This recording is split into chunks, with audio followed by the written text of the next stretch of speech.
یو سړی وایي چې آیا د هرې ګناه عذاب په دې دنیا کې ملاویږي او کنه د نیکۍ کولو سره په خپله د ګناه کبیره عذاب دفع شي؟ د نیکۍ کولو سره د ګناه کبیره عذاب نه دفع کیږي، ګناه کبیره نه ختمیږي. نیکۍ کولو سره واړه ګناهونه ختم کیږي.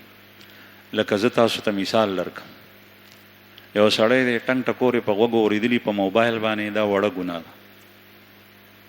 یو سړی په زنا کې مبتلا شو، دا غټه ګناه ده. زنا یې کړې ده او د نیکۍ وکړي، د ده دا ګناه زنا نه معاف کیږي، دا په ورځ د قیامت دی د هغې سزا خوري.